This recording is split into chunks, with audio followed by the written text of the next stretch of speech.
নমস্কার বন্ধুরা, জয়ার পাকশালাতে সবাইকে স্বাগত। আজকে সাউথ ইন্ডিয়ান ডিশ উত্থাপাম করে দেখাবো।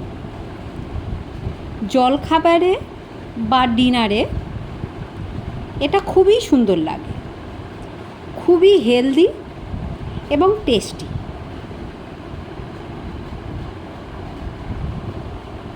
রেসিপিটি পুরো দেখার অনুরোধ রইল। এর জন্য একটা বোল নিয়ে নিয়েছি, তার মধ্যে মেজারিং কাপে 1 কাপ সুজি দিলাম, ওই কাপেরই হাফ কাপ টক দই দিলাম আর হাফ কাপ জল দিলাম। খুব ভালো করে একটা হ্যান্ড হুইস্ক দিয়ে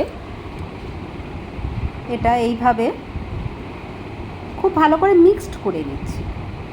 আপনারা এটা কাঁটা চামচ দিয়েই করতে পারেন।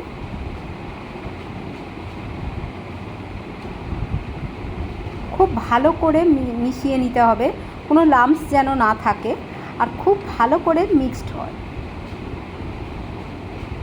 এটা খুব ভালো করে মিক্সড হয়ে গেছে। আমি 10 মিনিটের জন্য ঢাকা দিয়ে রেখে দিলাম। এদিকে আমি 2টো টমেটো নিয়েছি, একটা বড় সাইজের পেঁয়াজ, একটা ক্যাপসিকাম আর কিছু ধনিয়া পাতা নিয়েছি। প্রথমে আমি পেঁয়াজটা কেটে নেব।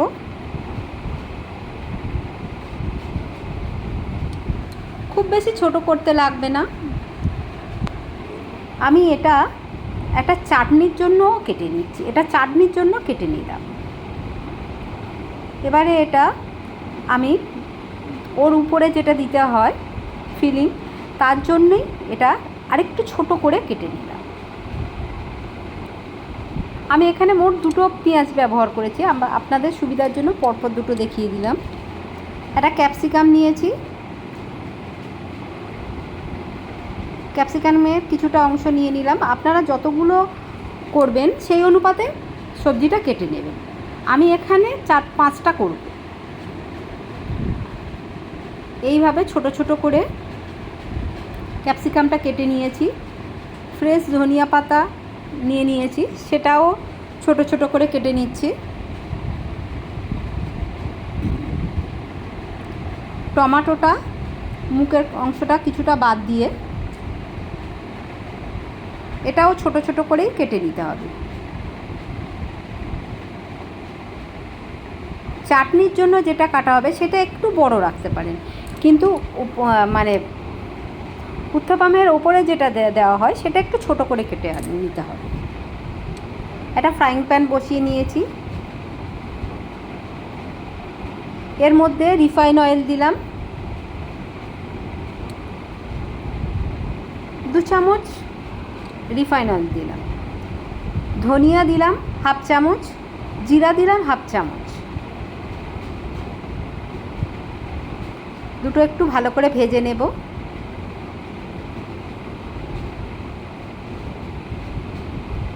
চানা ডাল দিলাম হাফ চামচ, আর বিউলির ডাল বা অরহর ডাল সেটাও হাফ চামচ দিয়ে দিলাম। এবারে কেটে রাখা পেঁয়াজটা দিয়ে দিলাম। পেঁয়াজটা হালকা একটু ভেজে নেব, খুব বেশি ভাজার দরকার নেই, হালকা একটু কালার আসা পর্যন্ত ভাজলেই হবে।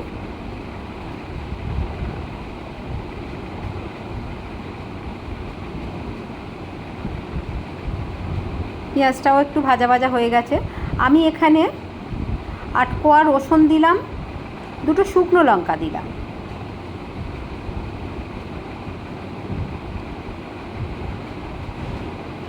আর টমেটো কেটে রেখেছিলাম সেই টমেটোটা দিয়ে দিলাম।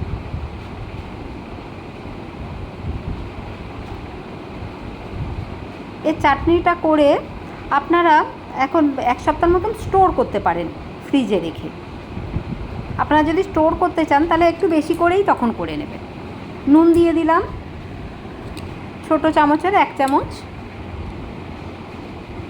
দিয়ে একটু ভাজা ভাজা মতন করে নেব, টমেটোটা একটু নরম হওয়া পর্যন্ত।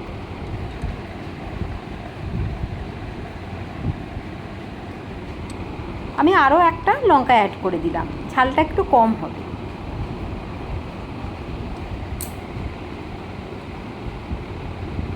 এক মুঠো চীনা বাদাম দিয়ে দিলাম, দিয়ে বাদামটাও একটু ভালো করে ভেজে নেব। খেয়াল রাখতে হবে পুড়ে যেন না যায় আর পেঁয়াজের কালারটা চেঞ্জ না হয়, ততক্ষণ পর্যন্ত এটা ভালো করে ভেজে নেব। আমি অল্প একটু তেঁতুল ভালো করে গুলে রেখেছি, সেই তেঁতুলের যে কাজটা সেটা দিয়ে দিলাম, খুব সুন্দর একটা টেস্ট আনবে। এখানে কিন্তু তেঁতুলের পরিবর্তে আপনারা অন্য কোনো কিছু ব্যবহার করলে হবে না, লেবু বা ভিনিগার, এখানে তেঁতুলটাই দেবেন। আর এখানে 1 চামচ আমি আখের গুড় দিলাম। একদম লো ফ্লেমে রেখেছি, সব কিছু খুব ভালো করে মিক্সড করে নেব। বাদামটাও হালকা ভাজা মতো হয়ে গেছে, আমি এবারে ফ্লেমটা অফ করে দিলাম।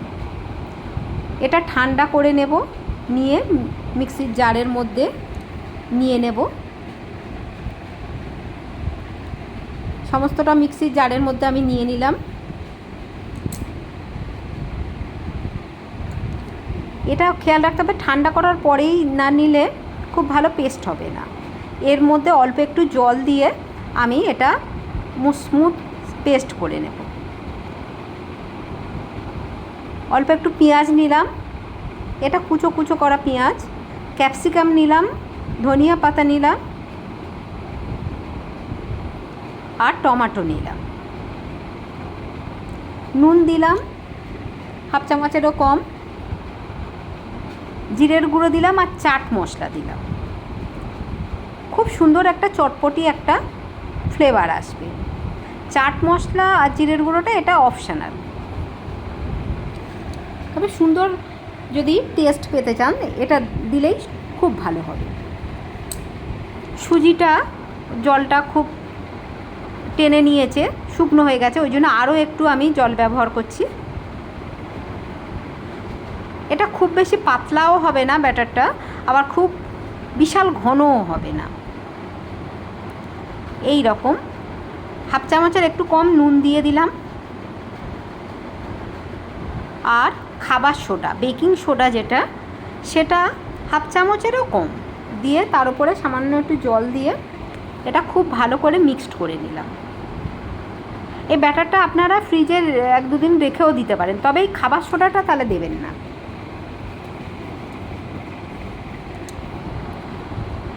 ফ্রাইং প্যান নিয়ে নিয়েছি, সামান্য একটু রিফাইন অয়েল দিয়ে দিলাম, খুব ভালো করে চারিদিকে মাখিয়ে নিচ্ছি। ভালো হিট হলে তখন এটা হাতায় করে 1 হাতা এইভাবে দিয়ে দিতে হবে।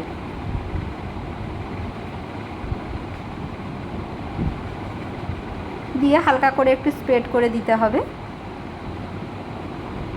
এর উপরে যে ফিলিংসটা করে রেখেছি ফিলিংটা দিয়ে দিচ্ছি। আপনারা এখানে গাজরও ব্যবহার করতে পারেন, বা যদি সুইট কর্ন থাকে সেটাও হালকা বয়েল করে ব্যবহার করতে পারেন। আর এখানে উপরে ফিলিংটা আপনারা আরও বেশি কম দিতেও পারেন। হালকা করে একটু স্প্যাচুলা দিয়ে একটুখানি এইভাবে স্প্রেড করে দিচ্ছি, যাতে ভিতরে খুব সুন্দরভাবে এটা বসে যায়। একদম লো ফ্লেমে ঢাকা দিয়ে এটা 1.5 মিনিট আমি হতে দেব। 1 মিনিট হয়েছে, আমি ঢাকনাটা একটু খুলে নিয়েছি, চারিদিকটা একটু হালকা করে একটু এইভাবে একটু তুলে তুলে দিচ্ছি। এখনও সামান্য একটু কাঁচা আছে, হালকা করে একটু তেল চারিদিকে লাগিয়ে দিলাম। এখানে মনে রাখতে হবে রিফাইন অয়েল দিতে হবে। এটা উল্টে দিলাম, দিয়ে এটা 1/2 মিনিটের জন্য একটু ঢাকা দিয়ে দিলাম।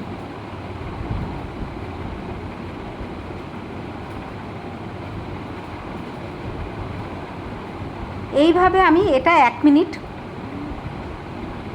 হতে দেব। দেখুন পুরো হয়ে গেছে।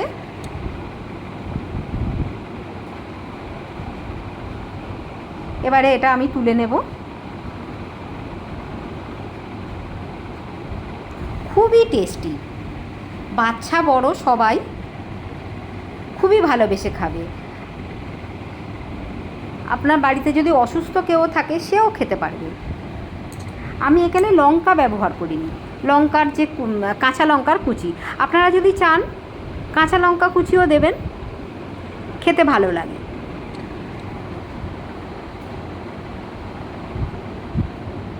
আবারও একটা দেখিয়ে দিচ্ছি, এইভাবে দিয়ে দিলাম, ওপর থেকে এইভাবে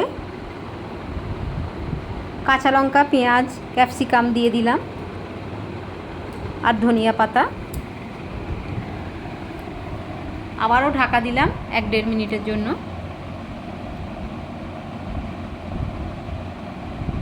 এইভাবে খুবই ইজি, খুবই কম সময়ে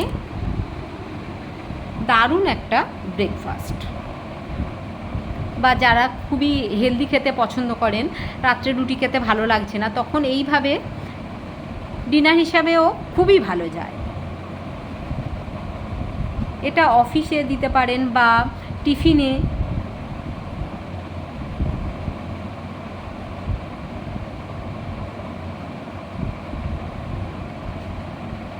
এভাবে একটু উল্টে নিয়ে নিলাম।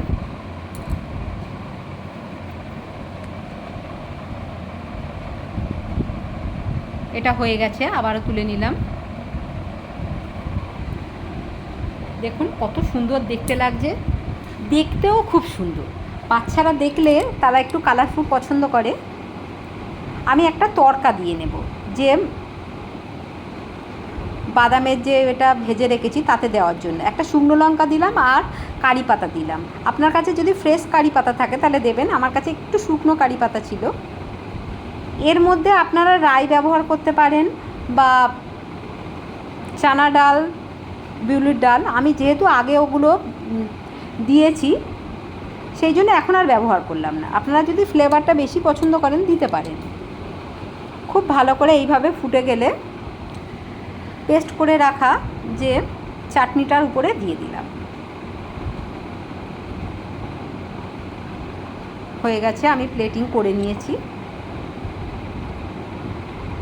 ভালো লাগলে লাইক, শেয়ার, কমেন্ট এবং সাবস্ক্রাইব করতে ভুলবেন না। পাশে থাকা বেল আইকনটি প্রেস করে দেবেন। আমার নেক্সট ভিডিওর নোটিফিকেশান সবার আগে আপনার কাছে পৌঁছে যাবে। অসম্ভব সুন্দর একটা ব্রেকফাস্ট। কেমন লাগলো অবশ্যই কমেন্ট বক্সে জানাবেন। আপনাদের কমেন্টের অপেক্ষায় রইলাম।